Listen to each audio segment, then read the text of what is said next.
The crisis in Mali, West Africa calls for more support. In the interview, Ivory Coast President Alassane Ouattara.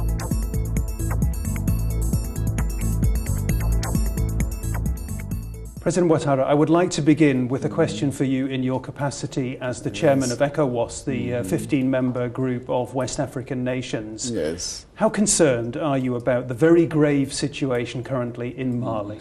Of course, we're very concerned. You know, ECOWAS, the Economic Community of West Africa, has 15 states, including Côte d'Ivoire, Nigeria, others. And Mali. 300 million inhabitants, and Mali. Mali is a grave concern for us. Mali is a very important country, 1.2 million square kilometers, 2/3 of Mali occupied by terrorists. And we have a common border with Mali. Burkina Faso has a common border, Niger, Senegal. So many countries are bordering Mali, but if you have a terrorist movement in Mali, it means it can go down to all the other countries. So we think this has to be stopped quickly. And we appreciate the intervention of the international community through the UN resolution. We appreciate the air attack by France. This is quite essential. And I have told the German authorities, Germany has to get involved. Okay. You have a responsibility as a major player in this world. Okay, so a real and credible threat to stability, exactly. Also in your country. Very much so. France has stepped in. I know there are concerns in many places. I know there are concerns in France, also here in Germany, about the objectives of this mission. Well, what should the objectives be? The objective is clear. It's to first make sure that they stop the terrorist descent towards the southern part of Mali, which would have spread it throughout West Africa, including Côte d'Ivoire, my country. Secondly, Mali has been occupied with 2/3 of the territory, 800,000 square kilometers, by these terrorists. We want the unity of Mali restored. And these are extremists. They're not Muslims, because Islam does not say you have to cut the hands of people. So Mali is a republican state. It's a country which believes that all religions should be tolerated, no exclusion. So it's important to get rid of this terrorist situation as quickly as possible. But how do you do that? Well, I mean, it's one thing to push the rebels out of a town here or a town there, but they're going to retreat into the desert and come back later. No, there are not so many of them. They've recruited young people from the western part of Africa. Those, when they see this thing getting complicated, they'll go back to their countries. So the core of the terrorists has to be removed.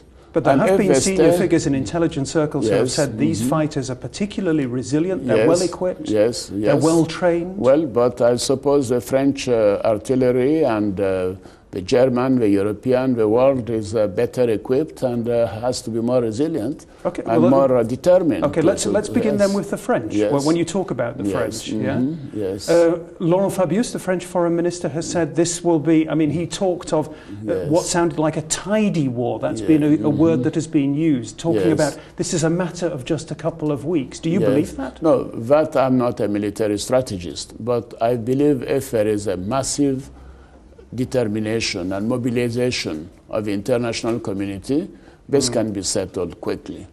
And these terrorists are maybe, 3,000, 4,000.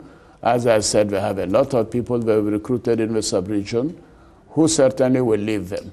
They have brought people from elsewhere outside of Mali, and those will go back to their countries. So basically, it will be reduced to a few people who should be getting out. You're sounding very confident, President. Well, I think it has to. It's not being confident. There are lots of people here in Germany, I have to tell you, who don't share that confidence. They're worried about German forces getting drawn into this. You would like to see Germany alongside France. But if Germany does not get involved and the crossover will come to Germany, what would you do? Isn't it better to get rid of it right away? to make sure that it does not spread over. So what did Chancellor Merkel say to you? Well, I have She knows that German voters don't want the German army No, she has to involved. go to parliament, that you have a parliamentary system. I have seen the Bundestag also. I've told them it's urgent. It has to be settled. Germany is a major player, a major world power. Germany has to be involved, not just with 2 planes and medication and humanitarian aid alone. It has to be fully involved. You're talking about boots on the ground. You're calling for boots on the ground, calling German for soldiers. Full German involvement. When François Hollande came into power, he was promising that there would be no neo-colonial foreign policy, no our backyard foreign policy from the French. Some people are saying this is precisely what we're seeing. No. This is unfair to President Hollande. This is a terrorist attack. France is intervening after the UN voted a resolution 2085, on 20th of December, to ask all the international community to get involved. We're very happy that France has done that. ECOWAS is going to do it. Germany has to do it. Europe, America, the international community. We need to support the Malian army. We need to make sure that we get rid of this terrorist situation. It's very, very serious. It's very urgent. You need to support the Malian army. Do you need? What about the Malian government? There have been some people who have been criticising the legitimacy of the current government in Mali. No, the current government is a transitional government. We condemn coup d'etats. It's because of the coup d'etat, we have the Speaker of the House is now the transitional president. But we have to move on quickly. After we resolve the terrorist problem, then Malians can go and elect a new president democratically. In fact, we have made provision to say that all those involved in this transitional government cannot participate in the elections, to make sure that they will not manipulate the transition in their favor. Let me just press you, because I quoted the comment from Laurent Fabius about a couple of weeks. There have been others who have said maybe tens of weeks, and you were very cautious. I just like you're being very upbeat. You're being very confident about how this could all end. When do you see order being returned to northern Mali? Well, give me a concrete figure. What do you imagine? You know, I don't want to just give you a figure, but we believe it should be done quickly. And we have instructed our Chief of Staff to move quickly. And for that, we need massive support, air support, and military support on the ground. Okay, the message is clear. You want more support from the Europeans. Yes. Let's talk about your own country, Côte d'Ivoire. Let's talk about Ivory Coast. Yes. You became president in March 2011. Yes. You have said yourself the country was in considerable disarray at that time because of long and deadly conflict. Yes, no bones about that, Yes, unfortunately. For 10 years. How much progress have you made? Well, the progress has been considerable. I think, of course, it's never enough because we want to improve the living standards of the people of Côte d'Ivoire. But for 2012, we're very, very pleased to see that growth has increased by almost 9%. And the same thing will happen in this year, 2013. And we believe that we should keep up this level of growth because this is a country which has a lot of potential, which has a lot of public investments coming into it, and where the private sector is very much interested in coming in various sectors, in manufacturing, the agricultural sector, the roads, and so forth, renewable energy. And we want Germany to participate in this beautiful adventure. Yes. You're talking about Germany participating in the beautiful adventure. Yes. China is participating. Oh, yeah, China is. Only recently there was a huge loan to your country, $500 million for a hydroelectric dam project. Yeah, very much so. Do you have any qualms about China's role in your country, in Africa at this point in time? No, we welcome all those who want to invest in Côte d'Ivoire. The more people, the more companies come, the better, because it creates competition. In fact, the Chinese have told us they want to work with some European countries, European companies, including German companies. And if you have resources elsewhere and you have the expertise in Europe, they should put it together in the benefit of Africa.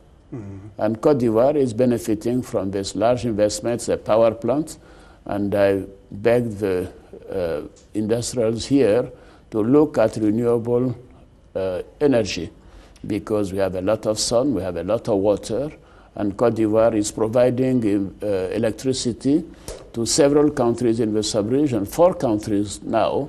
We want to be an energy hub, that we can sell electricity to neighboring countries. That's why we have this big plant being implemented by the Chinese. One last question. For a long time, for better or worse, and especially in the Western media, and I know this was controversial, Africa was viewed as a bad news continent. Now there's more and more good news coming out of Africa. What has changed? What is changing? Well, I think first, democracy. It's true. I was deputy managing director of the IMF 15 years ago. At that time, maybe 1/3 of the countries were in war or in internal conflict and so forth. Today, it's true you have some areas, you have Mali, you have Somalia, you have Congo, but broadly speaking, in the 53 countries, the large majority, there is peace. Secondly, the governments have adopted good macroeconomic policies. They have reduced substantially their deficit, they have reduced inflation, and they have reformed their economies. So the countries are growing very fast. And you see for the past 10 years, Africa has experienced an average growth rate of 5%. And this will continue to strengthen in the next few years. The other continents are not having that performance. So Africa is now a land of opportunity, a land of growth, and I think investing in Africa, particularly in Côte d'Ivoire, is really good business for all. President Ouattara, it's a very positive note to end on. Thank you very much for talking to us today here at DW. Okay, thank you very much for this opportunity.